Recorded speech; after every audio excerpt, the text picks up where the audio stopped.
The Baton Rouge Update segment has all the smoke. We'll talk about the film industry and equity and politics and the way governments treat our systems. But we'll begin with the Chief Judge, who's here to talk about a court you'll need. Roll it, Kyle.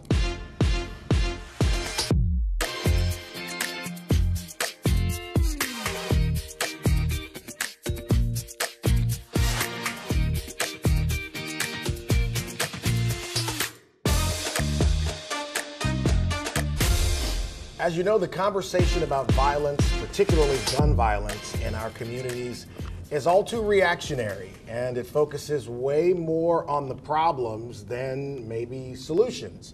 Well, let's talk about some potential solutions that target the egregious nature of gun violence and protects the people who are mostly victims to that violence. Chief Judge John Johnson is here with me with the 19th JDC, one of my dear friends. How are you, sir? Happy New Year.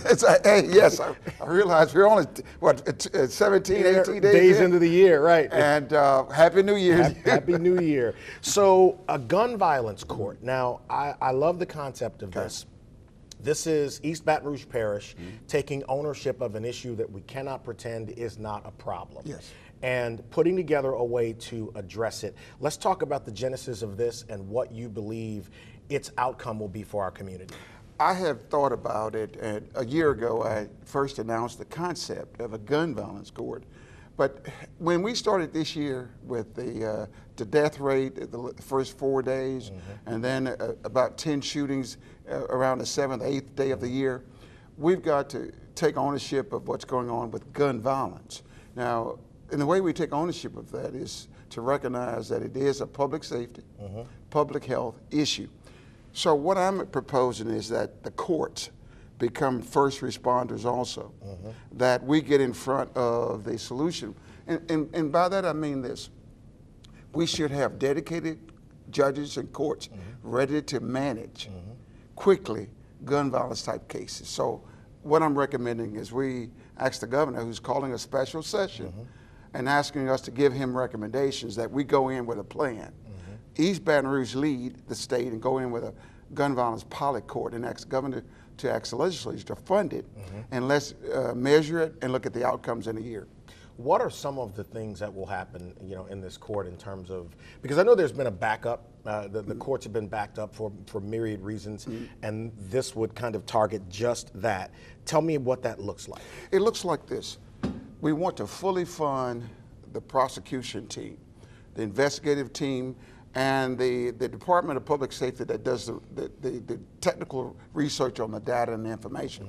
But we also need to fully fund the public defender, because we want to make sure due process is there for those who are accused. But we want a judge readily available to try those cases and not delay the time resolution a year out or 2 years or 3 years from the date of the event. We've got to close that gap. The resolution of gun violence should be quick and fast on the issues that are germane to safety. So I'm proposing we recognize that. Let's get a judge ready to try those cases quickly. Let's get the prosecutor ready to prosecute and defense ready to defend. So it's a way of getting the court involved.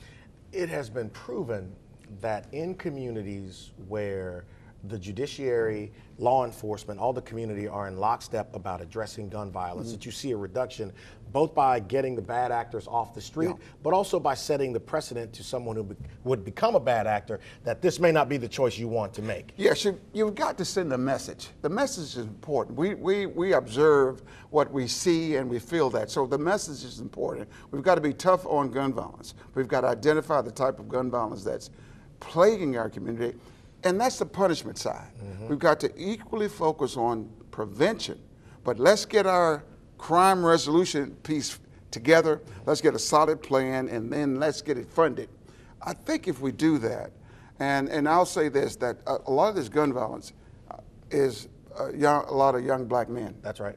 All right, so recognizing that that's a trend, let's be honest about that, and let's go to that concept of dealing with that, with us who are committing those crimes. I never understand the hesitance to address it And I mean, I am a big believer in investment to hopefully convert some of these young men back to productivity, and also to keep some of them from choosing to be a bad actor. However, when you are hell-bent on shooting and killing, there's a place for you. Yeah. And that's that you're open and honest about what you're observing. Others are more trepid about it or less vocal about it. But I recognize that as a leader in the community, we need to address problems that are plaguing our community and that are scaring us out of a normal way of behavior. So let's be honest about it, and let's deal with it directly. In the last 90 seconds, what's the work nexus between the court, city officials, and law enforcement to make this happen? What I've asked the council to do is to agree to a resolution that we would put together from the law enforcement team, from the defense bar, from the courts, and those that are involved in this, even the victim families. And let's go and get a solution that will fund and that will say to those that are committing the offenses, you're not going to get away with this conduct. We're going to hold you responsible. If you want to do different in your life, then let's choose that and we'll help you. But those that are not going to do that, we need to deal with it. Those two kids, the pictures of those two children on the set behind me are both victims of gun violence. A young woman on her way home from meeting with friends, and a 3-year-old lying in the bed next to his 1-year-old sister takes a bullet in the head. There are families all over this city that want justice for their loved ones. I do believe in trying to rehabilitate and save the kids who are in trouble, but the victims deserve some attention too. We are going to address that. We're not going to sit back and wait on another event to happen, and then we're not prepared to deal with the outcome. So that's what I'm proposing. I thank you for giving me an opportunity to let this community know about it. Why don't you come do my audio podcast next week? I certainly will, but I'm not a podcast person, but I will be on it if you ask. We'll make it work for you. All right, the Baton Rouge Update segment with Myra is up next. Well, I'm excited about this Baton Rouge Updates segment. Myra has a special guest for us this week, and if you notice, she's here at the desk and actually in my chair this week. First time somebody else has been there in over 130 episodes. Who do we have here with us today?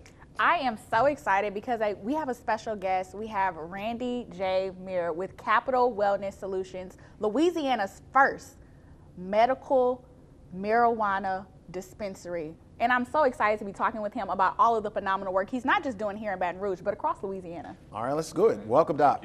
Thank you so much, guys. Appreciate you. You know, it's such a taboo subject, and it has been stigmatized for so long. I'm so proud of the work you're doing to revolutionize access through the lobbying, through working through relationships, and really saying people that, you know, access to care can happen just with your physician. Can you tell us a little bit about the process of how people get access to this? Absolutely. So as a pharmacist, I treat this no different than any other medication. I'm proud to have the first dispensary in Louisiana to serve patients. We registered the first recommendation in the whole state in August of 2019. Wow. And it's just amazing how the program has grown over the years, and we're continuing to grow it even more. And I think what's most interesting is that you have a network right now of over 200 doctors who are currently working with their patients to say that it's not just these one-stop solutions, that since 2019, you've been helping people think about care differently. And I think that's so beautiful. And this is a family-owned pharmacy. So can you tell us a little bit about your commitment to Baton Rouge? Absolutely. So I had my first pharmacy in 2010. I'm very passionate about specialty pharmacy and catering to patients for all of their needs. One of my first pharmacies was serving over 30 states around the country with infusion medications, and I saw that benefit. So in 2012, when medical marijuana was first mentioned in Louisiana, I got so excited because I knew it was going to be treated as a pharmacy. Wow. Looking at the medication approach, and then even being more passionate over the years on seeing the difference we've made in people's lives. From people with chronic pain to cancer patients. We help cancer patients every day. Wow. We even help pediatric patients with autism and epilepsy conditions. And then our average patient, it's amazing, most people don't realize this, but our average patient is a female, 46 years old, that wants to sleep better at night and not have anxiety. Wow, and I think that's so phenomenal. And we have the picture on the screen right now of your son cutting the ribbon on your facility. And right now, y'all are looking towards expansion and serving more communities. And I think that's so phenomenal. But I think your website is where the start of it is for everybody. So can you tell people how they can connect with you about this program? And that it really starts with checking in with your physician and getting a recommendation, not a prescription. Absolutely. So if you just search medical marijuana Baton Rouge, you'll see Capital Wellness Solutions come right up. I direct patients to that website all the time because it has every process anyone needs, from how to find a physician, from how to find us, and all about the different products and how we help patients every day. The thing that's amazing is the whole process for a patient is less than 10 minutes. They can go on our website, they'll see a list of physicians. Wow. They just click that and they can be with their doc via telemedicine. They do not need to go to an office. About 80% of all of our recommendations come from physicians via telemedicine. Wow. Most of the physicians do it over their smart device. It's less than 10 minutes, like I said. The whole process is listed on our website. I encourage everyone to go to the website. And it's just amazing the difference we make in people's lives. I've been in pharmacy now for many years, and to see how I still service patients with traditional pharmaceutical meds, to see all of those patients, many of those patients transferring to more of a natural process with medical marijuana is absolutely amazing. And you know, I think it's so phenomenal. Just this past week, I had the opportunity to go visit and tour your facility, and there were over 40 products from LSU and Southern University right here in our community. And I think that shows a deeper commitment, not just to Baton Rouge and how this headquarters, he committed to me on air that he'll be leaving his headquarters here in Louisiana as he expands across the Gulf Coast. But again, this was a beautiful opportunity for people to say that Louisiana can be first at something, and instead of being last. And I think that what that looks like is access to care, revolutionizing the educational experience and how people look at it. So I'm so excited, and I can't wait for the work to continue. Wow, I gotta say, nicely done. Thank you. Nicely done. She's a natural. How long have you been doing this? So as a pharmacist, or medical marijuana? I graduated pharmacy school in 07. Yeah. Owned my first pharmacy in 2010. Yeah. And we got the first medical marijuana license in the state in 2018. I was so fascinated with Myra choosing this topic because it is a growing industry here. Do you find that people are resistant, or what's the reaction? It's the stigma, you know, everyone, and we try to break that. I spend most of my day educating people to try to break that stigma. Wow. It's amazing because people shy away to come into the dispensary. Yeah. And once they realize the medical benefit and how this is no different than any other medicine, they see the benefit, and it's amazing to watch. I think really and truly what was most interesting was every walk of life came through that facility while I was touring, and Capital Wellness is leading the way. More, Kyle.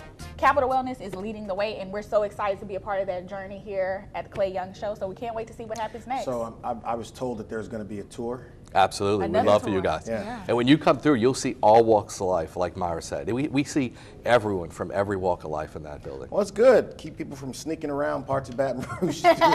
Do it in the light. Great job, young lady. Thanks, Doc, for being on. Thank you, sir. All right, we got, what are we doing next? The film industry? Let's talk about what Louisiana is doing there next.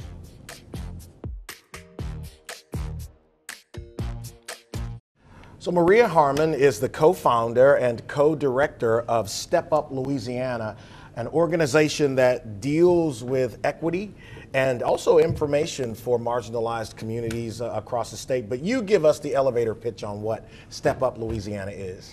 Yes, Step Up Louisiana is a membership-led grassroots community organization where our members, we come from various backgrounds, so we're multiracial, intergenerational, and we organize from a racial justice perspective in our approach to economic justice and education. What are your main goals? Our main goals are to organize a base of parents to advocate for themselves and their children. The vision for us is in education equity, is sustainable community schools. So let's talk about that. Education equity, what does that mean? That means everyone's needs are being met. Yep. It means that we're not just looking at the people who benefit from the goods and services that the schools have to offer, but also making them stakeholders. Right. Right. And also having them be part of the problem-solving process, them be part of the leadership and decision-making. See, I love the concept of this because the schools are so important to our communities, but particularly disinvested communities, because that gives kids the abilities to do more for themselves and their families. That's and right. like, for instance, the school system here is a nearly $800 million a year monster, nearly $1 billion. And you think about all that money, we should be able to get those dollars directly to the kids who need them. So talk through the steps. What do y'all do on a daily basis to make certain that things are even? What we do is we advocate for policy. We've been trying to advocate for policy on a local level for quite some time with the East Baton Rouge Parish School Board. What we would desire from them at this point is to pass a resolution that would enable a community school strategy to take place. We actually had the model operating for like a year and a half. Okay. This was between the 2018-2019 time span. Yeah. And the school we identified was Capital Elementary. Yep. And it's right there on Gus Young Yep, Avenue. yep. And it's a traditional neighborhood public school. And at the time, they were rated at a low D. And the principal, Ms. Johnson, I really commend her for her leadership around that time, because she's the one that sought resources and made the ask for the model to take place. And I was there for when they presented the idea to the parents. They had over 100 parents in the space. Wow. And she presented the data and information of where the school was, and she asked them, hey, we have this model. They did a great presentation about it, and that night they made the buy-in. The parents said, we want this. See, that, again, you get the parents involved, and then the parents care about what happens to their kids. This is not something that we could say is just an option that we don't have to take seriously. This is a must. Yes. You got to do this. Yes. What's your biggest roadblock? The political will right now. I'll say this because the model is no longer operating right now at this time. And the thing that makes the model work is having a community school coordinator to administer the needs assessment and to also do an assessment of all of the assets in the community to take advantage of partnerships with the local businesses, partnerships with healthcare providers, youth mentor, youth development organizations, where you actually have the building operating year-round. But during those summertime months, you have your partners who actually administer services outside of the building. Quickly, I got less than 30 seconds. Should we have school year-round? Not academically, but there should be some sense of resources year-round, because the needs of families and students are year-round. It doesn't take a pause. Get you back here, and then I want you to do the audio podcast as well. Okay. All right, stepuplouisiana.org, just like it sounds, stepuplouisiana.org, to learn about how you can support this amazing work being done by Maria and her team. Back to talk film industry next. Thank you. So right now at podcast225.com, you can listen to my conversation, the long version with Julio Malera, the CEO of Malera Enterprises, where he talks about mindset, attacking 2024, everything from how to make certain you've got the right circle around you, the right practices about businesses, how to stay optimistic and not let the negativity pull you down, even the impact social media has on your ability to be productive. And I tell a story about Michael Jordan, the greatest of all time. You got to check that out, podcast225.com. Now let's talk about the film industry. Joining me here on set, Krishanta Perry, Vincent Perry. Yes. I did that. You did that. Very inside, Very but I good. won't let y'all know about that. Thank you. So they are the owners of Perry Productions and have been in the film industry. Fred Kimball is a good friend of mine, a friend of yours. We were together a couple weeks ago, and he was talking about what Louisiana's film industry is doing. And so before we get into the movie, talk to me a little bit about where the industry is right now, specifically to Baton Rouge and Louisiana. Well, right now, it's a growing large independent sector that's coming up. So basically, as independent filmmakers, we're growing our audience, and as we grow our audience, Hollywood can come to us. And it gives a chance for, you know, ordinary people with dreams that may not have the funds to be able to put their name on the map. So we're really excited about that, because there's a lot of opportunities in streaming, through your Amazon channels, through Tubi, YouTube, I'm sure y'all are familiar with, that you can see good quality films. How do those outlets, those new outlets, provide opportunities for people getting into the industry? So basically, it's a form of distribution. So when you make your film, because that's the whole process, putting your film together, then the next stage is, what do I do now that I have my film? How can I make money off my film? So these outlets like your Tubi's and your Amazons and all these streaming sites are actually very helpful for the independents, because now we're able to have a way to recoup our money and then produce more projects. Yeah, Louisiana had this long period where, because of the tax credits, a lot of the big production companies were filming movies all across our state. I mean, we've had everyone from Denzel to Morgan Freeman to Dwayne Johnson here. Tom Cruise was at Celtic back when that was around, and then that went away, and I wondered how we would recover. Are we recovering? Gradually recovering. Because the market is open for independent filmmakers, it's gradually recovering, and especially with COVID, that whole shutdown, it opened up the market even more. Yeah. You see what I'm saying? Yeah. Because people are at home, they're not going out to the movie theaters anymore. So it's gradually coming back, where you're seeing more people come to the movie theaters, and it's about making the movie an event. Yeah. Like, you know, The Color Purple, okay, everybody wear purple. Yeah. So when you make it an event, you make it enticing for viewers to come watch. So let's talk about the diminishing value of love. So you got Adonis, he goes by Big Sexy here, comedian. Seabass, Latangela is in there. Tell me about this movie. So this film, it's a romantic comedy. Yeah. It's kind of on the lines of a Shallow Hal mixed with a Boomerang. Wow. And our main character, he's a ladies' man, and he's trying to stay faithful in his relationships, but every time he sees another attractive woman, he wants to pursue. So there's a concept in there where it's like a little Freaky Friday feel, where if he's not tempted by other women, maybe he can stay faithful.